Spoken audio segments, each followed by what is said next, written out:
Hi everyone, welcome to the channel. Now, have you ever heard of the term Merry Old England or Old England or Merry England? It's actually a term which means a sort of fantasy utopia where England used to be a wonderful countryside place with cottages and thatched roofs, and the farmer used to walk around with his hoe and the fisherman's at the bank, and they were all having a lovely time and everybody's got tea and scones going on. So this is actually a proper concept where the idea of people looking back in the past to an ideal world of England, a vision of Britain, where it was a perfect world. And this is true. They genuinely, the idea that it wasn't perfect and that we shouldn't look back as a utopia and that it wasn't quite as clean cut as the Disney fairy tale is absolutely true. And the idea of Merry Old England, meaning don't fall into the trap of England being this beautiful, wonderful place that used to exist, but now we live in a horrible place with immigrants and bloody this and bloody that. It is true. It wasn't a really grand utopian place. However, this idea of Merry Old England or Merry England as being misused to mean that there wasn't a traditional England, or there wasn't an England where you could find these things.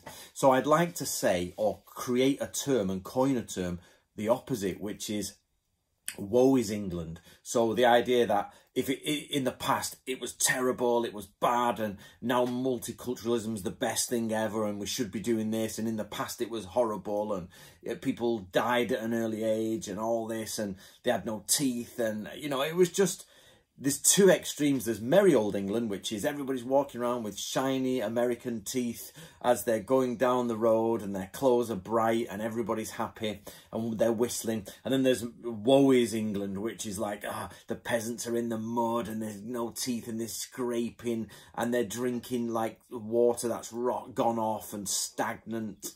And neither of them are true. So be careful when you're talking about English past and traditions that people don't come on and say, well, this is Merry Old England, this is a mistake, and then you suddenly get cornered thinking, oh right, have I got it wrong? No, what they're trying to push across is woe is England, and it wasn't like that.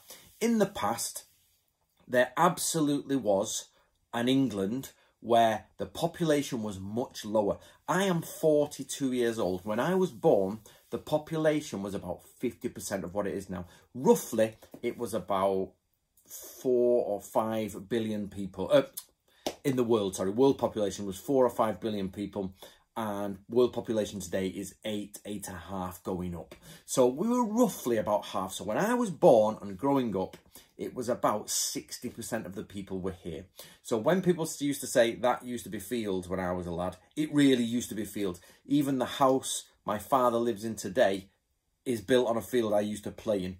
The different areas that I go to used to be fields. They're now house industrial estates. So for my grandfather and his grandfather and his grandfather, most of it was fields. So this idea that there wasn't an open countryside with thatched cottages and lanes and pastures is not true. It was really there. There was a Merry Old England, meaning there was a place where there was less people, obviously 99.99999% white people, English people, with hubs such as London with multiculturalism and coming in, and other places. But then, of course, you got the Birminghams and the Sheffields, which were high industry. So this idea that everything was, you know, as I say, the guy walking down with a knapsack was not true. You still had dirty industry in the medieval times. Like Sheffield is known as the city of 1,000 industries. Birmingham was industrial. There were still, you know, fires going up, mines going. People still had to work in mines. They still had to work in like smoke environments. That didn't change just because it was the old days. But what was a change is that most people lived in the farmlands and most people's jobs was agriculture. So for the average person in, I'm going to keep saying it, Merry Old England, they did live near thatched cottages. They did live with pastures. They did deal with sheep. They were shepherds. There was everything that you can imagine. However, and most likely probably quite good dental hygiene, because before the import of sugar, we had better dental hygiene. After sugar, we had terrible dental hygiene. That was the problem that came with it. Now, I personally have travelled to Africa and I've lived with a tribe, and their dental hygiene was amazing. It was the first time I've ever seen a non-sugar community on, you know, on what their teeth are like. They're bright white and perfect pearly teeth. Obviously, as people get older, teeth fall out, teeth get rotten after eating and eating. But on the whole, a no sugar diet gives you better teeth, and if you can't, you have to agree with that. But anyway, the point is, everybody dies at the age of 12, you know what I mean? These everyone dies at a certain age is normally a statistics thing, because they take the average. And you will find young people will die. Some people get very old. Many people will get to a certain age. The point here is that you'll have a much more gradual death slide. So whereas most people are born and they live and then they die at an old age, then you would find that if out of your 10 friends, some would die there, some would die on the way, and a few of you, out of your 10 friends, maybe one would get to old age, or, you know, one would get from further old age. I'm sure there's many studies been done on it. But the point is don't fall for the trick of everyone's teeth are falling out, everyone's living in a hovel, and they die like at 30. That's just not true. There is a much more dynamic thing going on within the landscape. So I just want you guys to be aware, if you're watching this video, that there was once an old England where it was better in certain ways, but it was worse in other ways. So there was a time when you could have saints' days off and you never worked a Sunday shift. That was unheard of. And there were country fairs where you could go to, and people did enjoy real ales without any additives in them, and there was no chemicals and no mass manufactured things. Everything was handmade, and wood and rope, as you can see, and axes and metal, and it was a very traditional, rustic environment. But it's also a time when you could die of appendicitis, you could, you know, die of the flu, you could basically be robbed on the highways, you might be hung by a corrupt, you know, local lord or a local magistrate. There was plenty, and you know, you might even be hung for stealing some bread.